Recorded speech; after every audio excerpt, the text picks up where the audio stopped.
This is kind of hard to understand, but sometimes you can try so hard at something.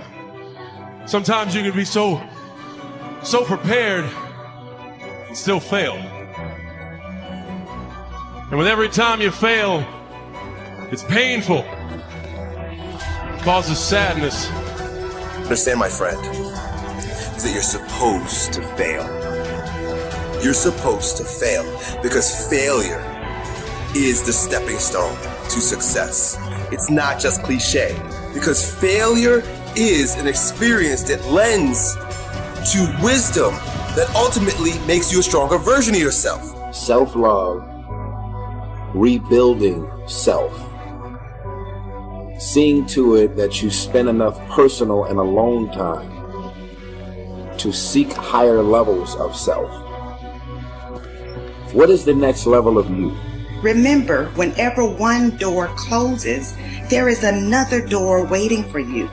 Don't second guess yourself, and don't be so afraid of failing that you create excuses instead of producing results. Every day, you have another opportunity to be and do what you were meant to do on this earth. This decision you're making right now will determine your outcome of your tomorrow. We don't have control over yesterday, but this decision that you're making right now will push you, will purge you, will drive you to have that fire down inside. There's never been a point, anytime, there never will be, where everything is perfect.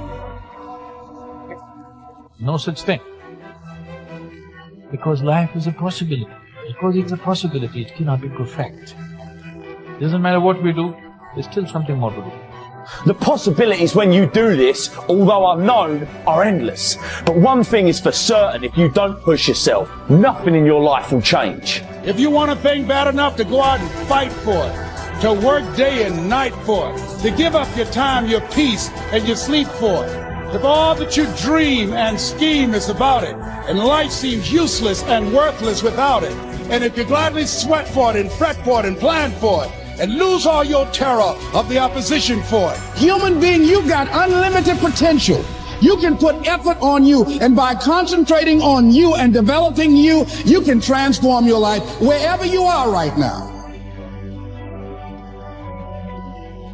There has to be something so deep in you that drives you. So what really does it for me is I know what we're capable of. And I know that most human beings aren't willing to go where I am. And that's a very, very dangerous thing. I'm not saying I'm better than anybody else. Everybody has a talent. It's not a talent. It's just realizing that we stop way short of our true potential. So through my life, I realize these things. And I know what gives me through it is I know that most people who are blessed with so much talent, great parents, great upbringing, didn't come from where I come from. But they're equipped before me. Having all the tools that they have, they didn't have the ability to examine themselves. When you have everything so nice in life, it's great to have a great life. But what happens is you don't self-examine. You don't do a lot of autopsy. When you have a f***ed up life, it almost forces you to do a lot of autopsy. It forces you to find strength from places that no one looks from.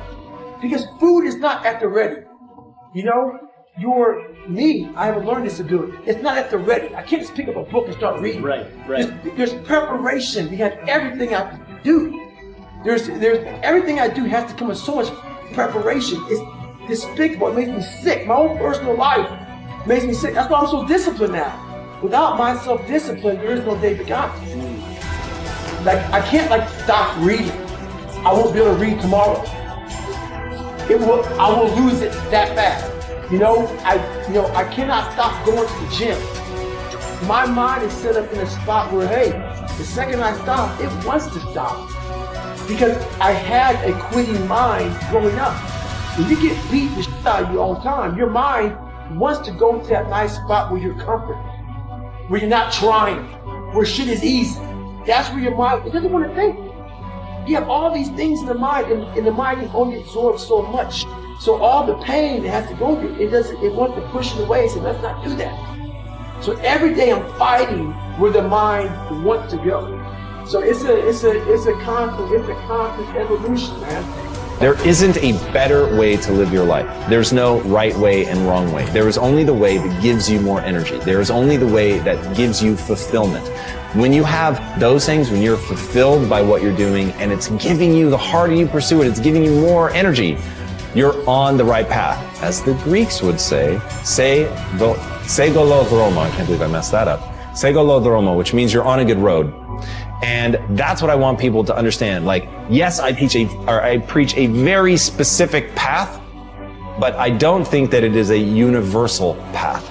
And so the only universal path is to do the things that give you fulfillment and energy. So if spending time with your friends gives you that, then you should be spending more time with your friends. If dating gives you that, then you should be dating. So you don't need to want to be the best in the world at something. You don't need to want to make a lot of money. You don't need to want to be an entrepreneur. They're literally just stand-ins. They're proxies for fulfillment and energy creation. That's it. Many people have had difficult experiences growing up.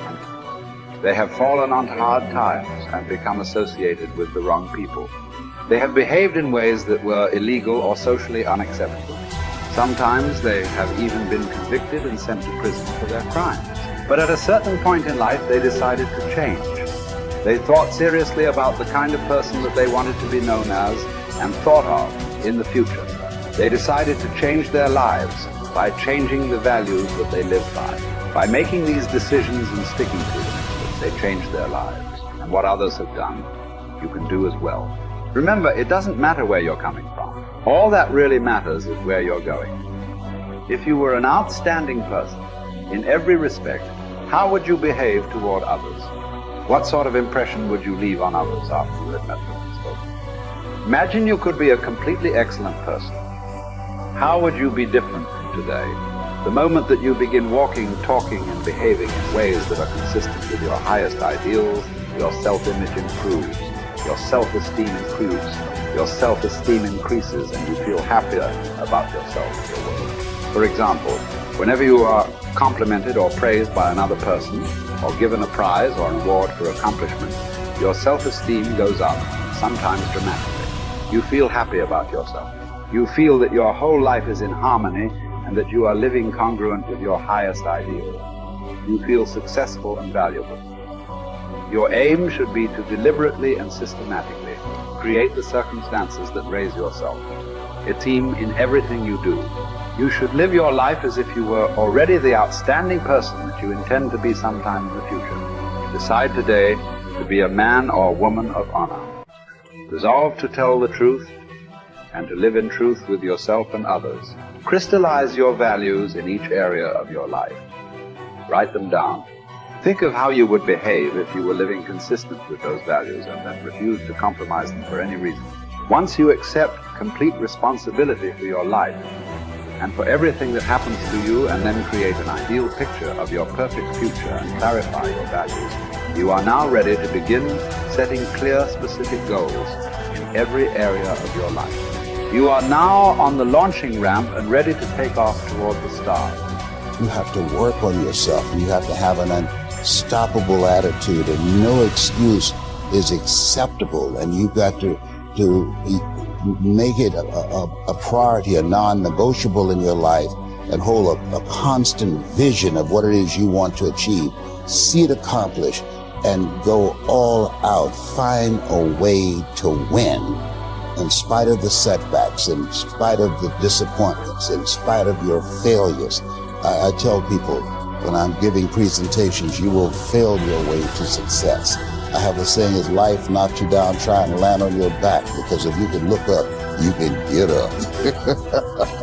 And so those experiences of going after goals that's beyond your comfort zone and having relationships that will challenge you. And so those experiences, they challenge you to go to that next level and continue to move forward in your life, doing new and exciting things that eye has not seen, ear has not heard, nor is it in the heart of mankind what God has in store for you when you live a heart-centered life, deciding that you're going to live a life that will outlive you. You're going to live a life that counts, a life that will build a legacy and change the planet. You know, Horace Mann said, we should be ashamed to die until we've made some major contribution.